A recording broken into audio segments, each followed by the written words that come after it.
Hello everyone, welcome back my YouTube channel. My name is Kulfsha और आप सभी देख रहे हैं द लर्नर्स कम्युनिटी, जिसमें हम बीए प्रोग्राम करवा रहे हैं। बीए प्रोग्राम का हमारा सेमेस्टर 5th चल रहा है और सेमेस्टर 5th की जो हमारी हिस्ट्री की बुक है हम उसे कवर कर रहे हैं। और जो ये हमारी हिस्ट्री की बुक है ये हमारी जीई कोर्स के अंतर्गत आती है और हमारी इस बुक का नाम दे रखा है आधुनिक विश्व में जेंडर, और इंग्लिश में इस बुक का नाम दे रखा है gender in the modern world. I hope आपके पास ये सब्जेक्ट है, आप इसी वीडियो को तलाश रहे थे, तो ये आपकी तलाश को ख़त्म करने वाली वीडियो है, जिसकी वजह से आप अपनी अच्छे से स्टडी कर पाओगे। और हाँ, ये हमारी यूनिट 5th है। ओके, इससे पहले हम यूनिट 4 तक पूरी बुक कवर कर चुके हैं, यानी आपके यूनिट 4 तक आपके सारे चैप्टर कवर हो चुके हैं। आज हमारी यूनिट 5 है और जिसमें हमारी यूनिट 5 का नाम दे रखा है सोवियत रूस में महिलाओं की भूमिका और लैंगिक राजनीति। यानी सोवियत रूस में किस तरह से महिलाओं ने अपनी भूमिका निभाई और किस तरह से लैंगिक राजनीति यानी लिंग के आधार वाली राजनीति होने लगी। हम मेनली इसी बारे में इस पूरे चैप्टर में पढ़ने वाले हैं। आई होप आपने हमारी पुरानी वीडियो सारी देख ली होंगी। क्योंकि ये जो हमारी बुक है ये पूरी ही एक दूसरे से रिलेट है, सारे चैप्टर एक दूसरे से रिलेट है। सारे चैप्टरों में आपको लिंग के आधार पर लैंगिक भेदभाव ये सारी चीज़ें देखने को मिलेंगी, और इसे समझने के लिए आपको ज़रूरी है कि आप पहले के चैप्टर पढ़ लीजिए। तो फटाफट से जाइए और उन्हें भी देखिए और इन्हें भी देखिए, और लाइक करना मत भूलना, और कोई भी कंजूसी नहीं लाइक में। ओके, लाइक करना अच्छी बात होती है, तो फटाफट से आप हमारी वीडियो को लाइक कर दीजिए और अपने फ्रेंड्स के साथ में शेयर कर दीजिए। चलिए फिर स्टार्ट करते हैं आज के हमारा चैप्टर आपके प्यारे से लाइक से। फर्स्ट हम लोग देखने वाले हैं थोड़ा सा परिचय के, हम चैप्टर में क्या पढ़ेंगे या किस बारे में है। ठीक है, चलिए हम परिचय से स्टार्ट करते हैं। सोवियत रूस में महिलाओं की भूमिका के इस अध्ययन में हम जानेंगे कि कैसे क्रांतिकारी रूस में महिलाएं अपने अधिकारों की ओर बढ़ती गईं, यानी किस तरह से क्रांतिकारी रूप से महिलाओं ने अपने अधिकारों की प्राप्ति की और जेंडर पॉलिटिकल के माध्यम से समाज में अपनी पहचान बनाने के लिए संघर्ष किया। यानी जेंडर की जो पॉलिटिकल होती है, जिसमें हम पुरुष और स्त्रियों को देख सकते हैं, उन्होंने किस तरह से अपनी पहचान बनाई जेंडर पॉलिटिकल में। इस दौरान अजीब और कलात्मक अभिव्यक्ति का भी उपयोग हुआ, जहां महिलाओं की पीड़ा और पुरुषों के हिंसक कार्यों के खिलाफ आवाज़ उठाएंगी। यानी इस चैप्टर में हम देखेंगे कि महिलाओं ने कैसे महिलाओं की पीड़ा को देखा और समझा, और पुरुषों के खिलाफ किस तरह से उनके खिलाफ जो हिंसक कार्रवाई वो लोग महिलाओं के साथ करते थे उसके खिलाफ कैसे उन्होंने आवाज़ उठाई। इस चीज़ को भी हम चैप्टर में पढ़ने वाले हैं। हम देखेंगे कि समाज में कैसे कमज़ोर वर्ग की समर्थन समान के मामले में महिलाओं ने महत्वपूर्ण भूमिका निभाई। यानी कमज़ोर जो वर्ग होता है, जो काम करने वाला वर्ग होता है, उसके लिए कैसे महिलाओं ने भूमिका निभाई। इस अध्ययन में हम सोवियत रूस के संकट काल में महिलाओं के द्वारा किए गए प्रतिरोधों के रूपों का अध्ययन करेंगे और उनके संघर्ष की उपलब्धियों को जानेंगे। यानी हम पूरे चैप्टर में महिलाओं के बारे में जानने वाले हैं, महिलाओं की भूमिका के बारे में जानने वाले हैं। महिलाओं ने किस तरह से जो कमज़ोर वर्ग था उसकी हेल्प की, महिलाओं ने किस तरह से अपने अधिकारों की मांग की, या किस तरह से उन्होंने क्रांति में, जो रूसी क्रांति हुई थी, उसमें पार्टिसिपेट किया। ठीक है, इस सारे चैप्टर में हम ये सारी बातें जानने वाले हैं। मुझे पता है अभी तक आपको इन सारे सवालों के जवाब नहीं पता, पर जैसे ही हम चैप्टर फिनिश करेंगे आपको इन सारे सवालों के जवाब मिल जाएंगे कि किस तरह से महिलाओं की क्या क्या भूमिका रही। चलिए फिर स्टार्ट करते हैं। हम रूसी क्रांति का ऐतिहासिक परिचय पद से हम स्टार्ट करते हैं। चलिए फिर स्टार्ट होती है हमारी रूसी क्रांति से। 1917 में रूस के इतिहास में एक महत्वपूर्ण और आवेगी घटना घटी जिससे रूसी क्रांति कहा गया। इस क्रांति के पथ को समझने के लिए हमें इसके ऐतिहासिक परिक्षेप को देखना होगा। इस लाइन से हमें क्या पता चलता है कि 1917 में रूसी क्रांति हुई थी, जो कि इतिहास में बहुत महत्वपूर्ण भूमिका निभाती है। और ये किस तरह से महत्वपूर्ण भूमिका निभाती है, इस चीज़ को देखने के लिए हमें रूसी क्रांति का इतिहास जानना होगा। चलिए फिर स्टार्ट करते हैं पॉइंट नंबर 1 से। 1917 की फरवरी क्रांति, यह क्रांति रूस के प्रमुख शहर पेट्रोग्राद में हुई थी और सेना और श्रमिकों को एक संयुक्त विद्रोह के रूप में थे।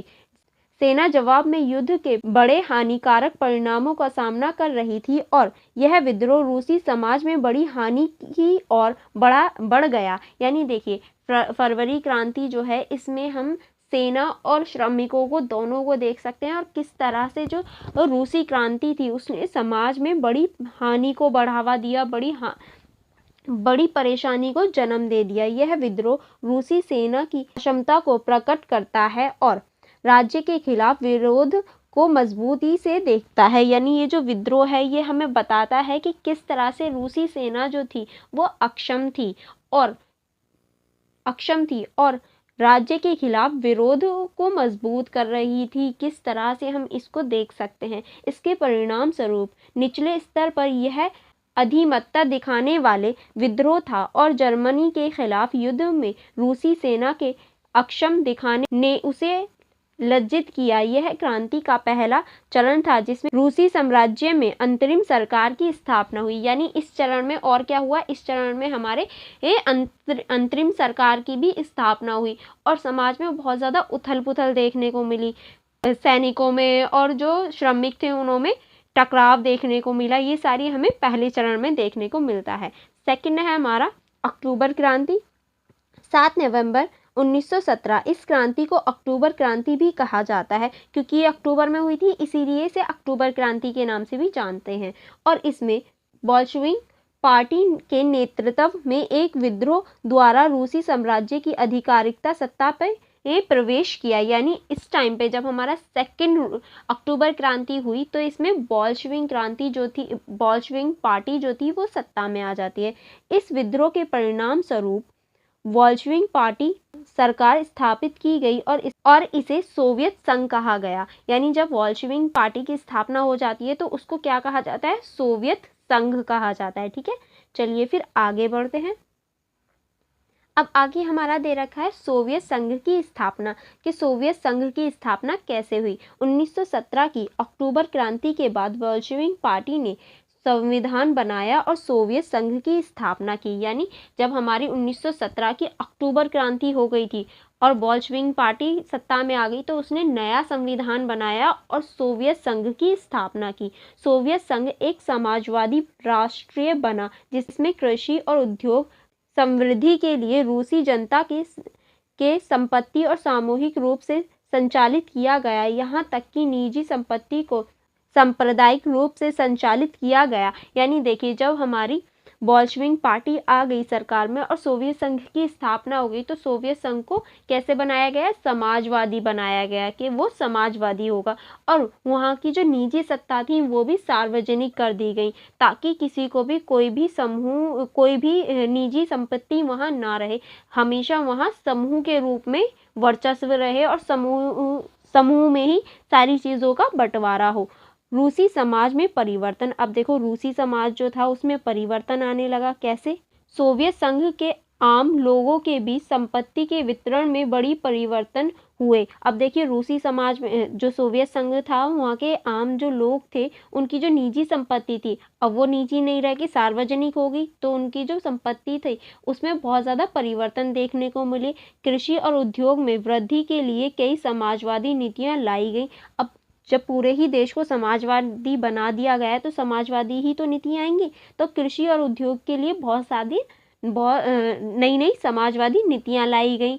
इससे गरीबी कम हुई और बुर्जुआजी तबके की संपत्ति को सामूहिक दृष्टिकोण से पुनर्वर्तित किया गया। यानी इसकी वजह से क्या हुआ, जो हमारी गरीबी थी वो कम हो गई और जो सामूहिक संपत्ति थी उसमें बढ़ोतरी हो गई। ठीक है, अब हमारा नेक्स्ट दे रखा है विश्व के पहले समाजवादी देश की स्थापना। यानी विश्व का पहला समाजवादी देश बना ये। ठीक है, सोवियत संघ का गठन जिससे बोल्शेविक नेतृत्व में किया गया विश्व के पहले समाजवादी राष्ट्र की स्थापना की। इससे रूस वैश्विक राजनीतिक मंच पर महत्वपूर्ण भूमिका निभाने लगा। अब देखिए जब सबसे पहला ये समाजवादी देश बना तो इसकी महत्वपूर्णता जो है, इसका महत्व जो है वो तो ऑटोमेटिकली बढ़ गया क्योंकि इससे पहले कोई और समाजवादी देश नहीं था। ठीक है, ये सबसे पहला था। नेक्स्ट है हमारा जर्मनी के साथ ब्रेस्ट-लिटोव्स्क संधि। 1918 में सोवियत संघ ने जर्मनी के साथ ब्रेस्ट-लिटोव्स्क में एक संधि पर हस्ताक्षर किए। इस संधि में सोवियत संघ ने पहले विश्व युद्ध में रूस की भागीदारी को समाप्त करने के लिए सहमति दी। यह संधि दुनिया में सामंजस्य और शांति की दिशा में एक महत्वपूर्ण कदम थी। यानी जर्मनी और सोवियत संघ के साथ में एक संधि हुई और उस संधि में शांति को बढ़ावा देने के लिए कदम उठाए गए ताकि दोनों ही देश शांति को बनाए रख सके। रूसी क्रांति ने समाज में गहरे परिवर्तनों की ओर बढ़ावा दिया और समाजवादी विचारधारा के प्रथम अमेरिकी क्रांति के बाद से पहली बार एक समुच्चय राष्ट्र को स्थापित किया। यह क्रांति विश्व के इतिहास में एक महत्वपूर्ण मील का पत्थर था जिसने रूस की समाजवादी प्रणाली को उलट दिया और समाजवाद की मान्यता के रूप में पूरे विश्व में प्रभाव डाला। यानी ये जो क्रांति थी, रूसी क्रांति, ये एक मील के पत्थर की तरह साबित हुई पूरे समाज में, पूरे विश्व में, जो कि एक इम्पॉर्टेंट रोल निभाती है। हमारे इतिहास को देखा जाए तो बहुत ज़्यादा इम्पॉर्टेंट हो जाती है रूसी क्रांति, जिसने समाजवाद को बढ़ाया, जिसने पूंजीवाद को कम करने का प्रयास किया और वहाँ की जो अर्थव्यवस्था थी, जो सामाजिक व्यवस्था थी, उसे पूरा पलट कर रख दिया। इसलिए ये बहुत ज़्यादा इम्पॉर्टेंट हो जाती है और इसने पूरे विश्व पर एक बड़ी छाप छोड़ी, एक बड़ा प्रभाव देखने को मिला हमें इसका। ठीक है, नेक्स्ट अब हम चलते हैं बेल्शविक क्रांति। अब बेल्शविक क्रांति क्या है उसको देखते हैं।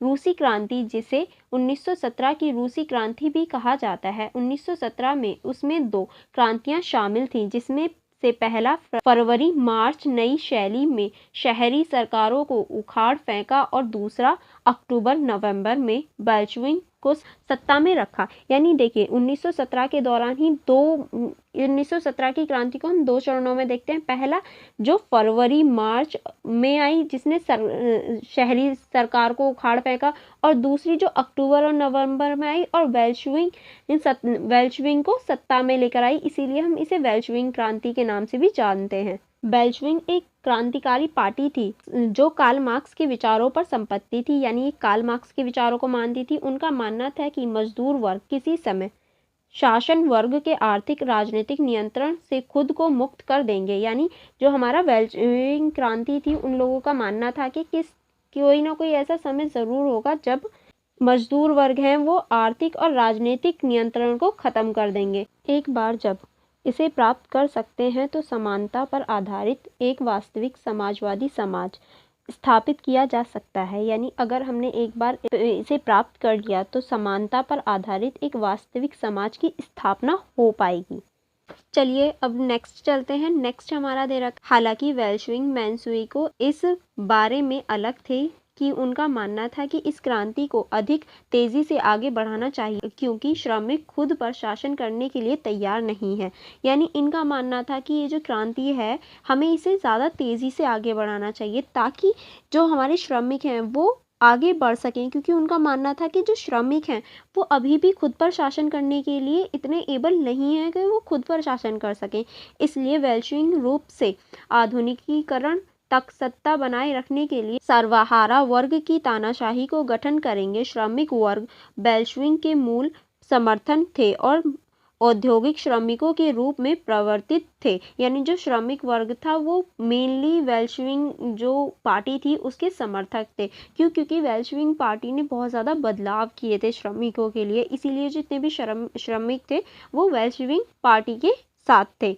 फरवरी क्रांति के समय जिसने जार को उखाड़ फेंका, बेल्शविक अभी भी कमज़ोर थे। यानी फरवरी जब क्रांति चल रही थी फरवरी में, तो जार को उखाड़ फेंका था, लेकिन उस समय भी बेल्शविक जो थे वो अभी भी कमज़ोर थे। लेनिन सहित उनके अधिकांश नेता स्विट्जरलैंड में निवासन में थे। बेल्शविक के रूप में सत्ता प्राप्त करने के लिए स्वाभाविक दुरुस्त लग रहे थे। यानी उन्हें आगे बढ़ाया गया और बेल्शविक जो क्रांति थी उसके बाद रूस में सत्ता हासिल करने के लिए उन्हें आगे बढ़ाया गया और प्रोत्साहित किया गया कि हाँ तुम सत्ता हासिल करो और तुम कर सकते हो। लेकिन 1917 के अंत में बेल्शविक नेता लेनिन ने फैसला किया कि रूस में स्थापित क्रांति के लिए परिपक्व थी। अप्रैल 1917 में जर्मनी द्वारा सहायता प्राप्त लेनिन स्विट्जरलैंड से रूस लौट आए। यानी लेनिन 1917 में स्विट्जरलैंड से वापस रूस लौट आए। एक बार में ही उन्होंने बेल्शविक पर नियंत्रण ले लिया। उन्होंने स्पष्ट योजना का उपयोग करके सत्ता पर कब्जा करने की तैयारी की। यानी वो आते ही जो लेनिन पार्टी थी उसका नेतृत्व उन्होंने संभाल लिया और सत्ता पर कब्जा करने का पूरा प्रयास किया, यानी सत्ता पलट करने का। ठीक है, अब नेक्स्ट हमारा दे रखा है रूसी क्रांति के दौरान सामाजिक, राजनीतिक और आर्थिक स्थितियों का एक संक्षिप्त अवलोकन। अब किस तरह से हम रूसी क्रांति के समय सामाजिक, आर्थिक और राजनीतिक स्थितियों को देख सकते हैं, इस बारे में चर्चा करेंगे। चलिए फिर स्टार्ट करते हैं। रूसी क्रांति 1917 में रूस में हुई एक प्रमुख सामाजिक राजनीतिक उथल पुथल थी। यह 2 चरणों में हुई। फरवरी क्रांति ने जार निकोलस द्वितीय को उखाड़ फेंका और अक्टूबर क्रांति ने बोल्शेविक को सत्ता में ले आई। यानी हम पूरी रूसी क्रांति को 2 चरणों में देख सकते हैं और ये उस टाइम पे उथल पुथल का टाइम था, सारा समाज उथल पुथल हो रहा था। और पहले चरण में जो फरवरी क्रांति थी उसने जो जार निकोलस द्वितीय था उसको उखाड़ फेंका था, और दूसरा चरण जो था उसने बेल्शेविक पार्टी को सत्ता में ले आई थी। सामाजिक स्थितियां अब देखेंगे कि रूसी क्रांति के टाइम पे सामाजिक स्थितियां कैसी थी।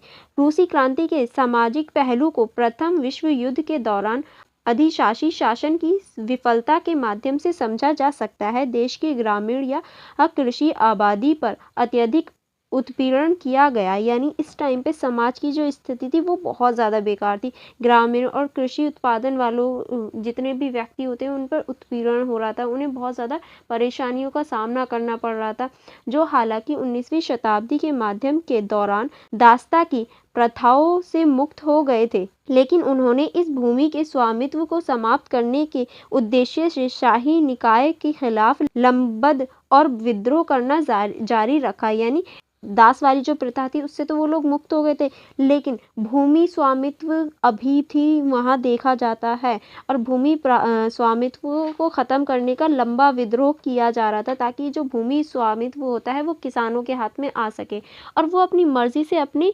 खेती कर सकें, अपनी स्वामित्व रख सकें जिस पर वो काम कर रहे थे। इस अवधि के दौरान रूस में मुख्य रूप से गरीब किसानों और भूमि के स्वामित्व की पर्याप्त असमानता शामिल थी। यानी हम मुख्य रूप से हम देख सकते हैं कि भूमिहीन किसान और असमानता बहुत ज़्यादा थी समाज में, जहाँ 1.5% आबादी के पास 25% भूमि थी। अब देखिए इतनी बड़ी आबादी, 1.5% की आबादी पर सिर्फ 25% ही भूमि थी, और जो भूमि थी वो बड़े बड़े अधिकारियों के पास थी, जिसकी वजह से लोगों को परेशानियों का सामना करना पड़ रहा था।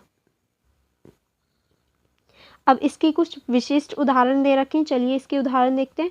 1905 की रूसी क्रांति में किसानों ने जार के खिलाफ बड़े पैमाने पर विद्रोह किया, जिसमें एक खाड़ी गांवों के सामंती प्रथा का विरोध और शहरों में भूमि के लिए भूमिहीन किसानों के प्रदर्शन शामिल थे। अब यानी देखिए 1905 के तहत, यानी देखिए 1905 में रूसी क्रांति के दौरान 1905 में रूस में जब क्रांति हो रही थी उस टाइम पे किसानों ने जार का विरोध किया था, और वहाँ की जो भूमि थी उसको भूमिहीन किसानों ने प्रदर्शन करना शुरू किया था, ताकि जो जार है उसको समाप्त किया जा सके। और जार पहले पार्टी थी, ठीक है, जार का ही शासन था पहले रूस में। नेक्स्ट है हमारा, प्रथम विश्व युद्ध के दौरान किसानों को युद्ध में भेजा गया, जिससे उनके खेतों को काम करने वाले श्रमिकों की कमी हो गई। इससे खाद्य उत्पादन में गिरावट आई और ग्रामीण इलाकों में अकाल की स्थिति पैदा हो गई। यानी प्रथम विश्व युद्ध के दौरान क्या हुआ कि जो किसान थे उन्हें युद्ध में भेज दिया गया। अब किसान ही युद्ध में चले गए तो खेती कौन करेगा?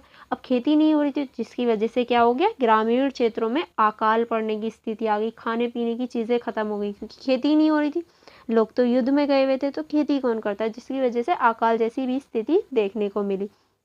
अब हम लोग राजनीतिक स्थितियां देखते हैं कि रूसी क्रांति के दौरान राजनीतिक स्थितियां कैसी थी। राजनीतिक मोर्चे पर देश ने लगातार दमन का अनुभव किया था, और फिर भी लोगों की इच्छा और लोकतांत्रिक भागीदारी में उनके विश्वास कुचला नहीं जा सका। यानी हम राजनीति में भी देख सकते हैं हमेशा दमन का सामना करना पड़ रहा था, बहुत ज़्यादा लोग भड़के हुए थे, लोकतंत्र की मांग कर रहे थे और उनके विचारों को कुचला जा रहा था। रूसी निरंकुश सरकार ने प्रति लोगों का असंतोष, जो 1905 में खूनी रविवार के नरसंहार का कारण बना, और उसके साथ उनके लोकतांत्रिक शासन में विश्वास जाशाही के खिलाफ आवाज़ उठाने का कारण बना। यानी देखिए, आपने ये पहले भी पढ़ा होगा, खूनी रविवार। ये जो है ये एक इम्पॉर्टेंट रोल निभाता है। क्यों? क्योंकि इस टाइम पे बहुत ज़्यादा लोगों को मारा गया था 1905 में, खूनी रविवार के नाम से इसीलिए इसे जाना जाता है, क्योंकि इस दिन बहुत ज़्यादा लोगों की हत्या की गई थी, जो कि बहुत बुरा दिन था। इसीलिए इसे खूनी रविवार के नाम से जाना जाता है। और इस दिन के बाद में वहाँ के जो लोग थे वो और ज़्यादा भड़क गए और क्रांति करने लगे। ठीक है, जैसे कि आप हमारे देश में जलियांवाला बाग हत्याकांड देख सकते हैं, क्योंकि भारत में जब जलियांवाला बाग हत्याकांड हुआ था उस टाइम पे बहुत ज़्यादा लोगों को मारा गया, बेकसूर लोगों को मारा गया। इसी तरह से जो खूनी रविवार है उस टाइम पे भी बेकसूर लोगों को मारा गया, जिसकी वजह से विद्रोह और ज़्यादा बढ़ गया। ठीक है, अब विशिष्ट उदाहरण देख लेते हैं इसके।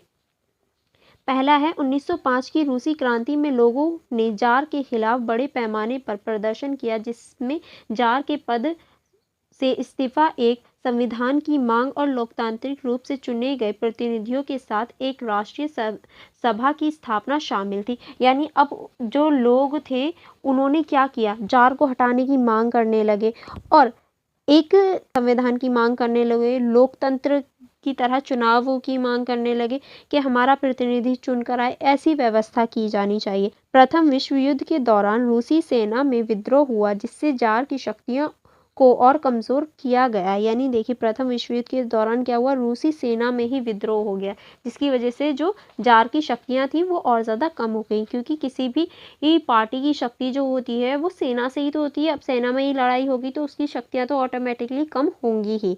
अब हम लोग आर्थिक स्थितियाँ देख लेते हैं कि रूसी क्रांति के दौरान आर्थिक स्थितियाँ कैसी थी। रूसी क्रांति के आर्थिक पहलू प्रथम विश्व युद्ध के दौरान देश की अर्थव्यवस्था की विनाशकारी स्थिति से उत्पन्न हुई थी। यानी देखिए, रूसी अर्थव्यवस्था बहुत ज़्यादा ख़राब हो चुकी थी उस टाइम, क्योंकि प्रथम विश्व युद्ध हो रहा था, जिसकी वजह से किसानों को युद्ध में लड़ने के लिए भेज दिया गया। अब वहाँ कोई भी खेती करने के लिए नहीं था, जिसकी वजह से और ज़्यादा आर्थिक स्थिति हो गई, आर्थिक स्थिति बेकार हो गई। और फिर सरकार का भी बहुत ज़्यादा दबदबा था और वहाँ भूमिहीन किसान थे। युद्ध ने रूसी अर्थव्यवस्था को नुकसान पहुँचाया और लोगों को युद्ध से थका दिया। यानी अब जो लोग थे उनकी जो अर्थव्यवस्था थी वो बहुत ज़्यादा ख़राब हो गई और लोग ना युद्ध से बहुत ज़्यादा थक गए थे कि अब युद्ध नहीं होना चाहिए, क्योंकि उन्होंने बहुत ज़्यादा परेशानियों का सामना कर लिया था। ये खाद्य और अन्य आवश्यक वस्तुओं की कमी को भी हल करने में सक्षम नहीं थे, जिससे लोगों को असंतोष बढ़ गया। यानी वहाँ की सरकार इतनी बेकार हो चुकी थी, इतनी अर्थव्यवस्था गिर चुकी थी कि खाद्य जो खाने की चीज़ें होती उनको भी वो उपलब्ध नहीं करवा पा रहे थे, जिसकी वजह से जो लोग थे वो बहुत ज़्यादा असंतुष्ट हो गए। उनकी जो संतुष्टि थी वो नहीं हो पा रही थी, लोग भड़कने लगे अब सरकार पर। ठीक है, अब हम इसके विशिष्ट उदाहरण देख लेते हैं। पहला है हमारा, प्रथम विश्व युद्ध के दौरान रूस की अर्थव्यवस्था में भारी गिरावट आई, जिससे मुद्रास्फीति में बेरोजगारी बढ़ी। यानी युद्ध के दौरान में क्या हुआ, आर्थिक बहुत ज़्यादा गिरावट आ गई, जिससे क्या होगा, बेरोजगारी बढ़ी। अब देखिए, आर्थिक गिरावट आ गई है तो बेरोजगारी तो बढ़ेगी ही, और जब कोई काम नहीं कर रहा है, आर्थिक गिरावट है तो बेरोजगारी तो बढ़ेगी, जब लोगों के पास खाने के लिए नहीं है। नेक्स्ट पॉइंट है अब हमारा, युद्ध ने रूस की कृषि और उद्योग को भी नुकसान पहुंचाया, जिससे खाद्य और अन्य वस्तुओं की कमी हो गई। यानी युद्ध की वजह से क्या हुआ, रूस के जो हमारे उद्योग थे और कृषि वगैरह थी उसको बहुत ज़्यादा नुकसान पहुंचाया, जिसकी वजह से खाद्य और अन्य जितनी भी वस्तुएं थी लोगों की यूज़ करने की, सब पर बहुत बुरा नेगेटिव प्रभाव पड़ा, जिसकी वजह से समाज की जो आर्थिक स्थिति थी वो बहुत ज़्यादा बिगड़ गई। अब हमारा नेक्स्ट पॉइंट शुरू होता है, रूसी क्रांति में महिलाओं की भूमिका, जो हम लोग नेक्स्ट वीडियो में कवर करने वाले हैं। ओके,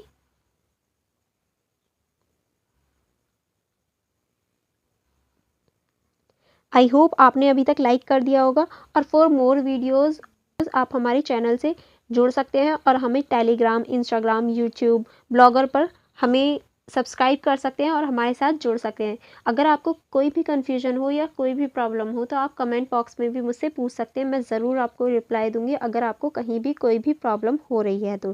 ठीक है, और सबसे इम्पॉर्टेंट बात, अगर आपने अभी तक हमारे app the learners community due SOL को डाउनलोड नहीं किया है प्ले स्टोर से, तो फटाफट से जाइए और इसे फ्री में प्ले स्टोर से डाउनलोड कर लीजिए। क्योंकि यहाँ आप सारे नोट्स मिल जाएंगे और यहाँ आपको क्वेश्चन पेपर भी मिलेंगे जो आपकी स्टडी को अच्छा करने में और आपके अच्छे मार्क्स लाने में बहुत ज़्यादा हेल्पफुल होंगे। तो फटाफट से जाइए और इसे डाउनलोड कर लीजिए और ये फ्री है, कोई चार्ज नहीं है। ओके, चलिए फिर मिलते हैं हम लोग नेक्स्ट वीडियो में। Thank you for watching.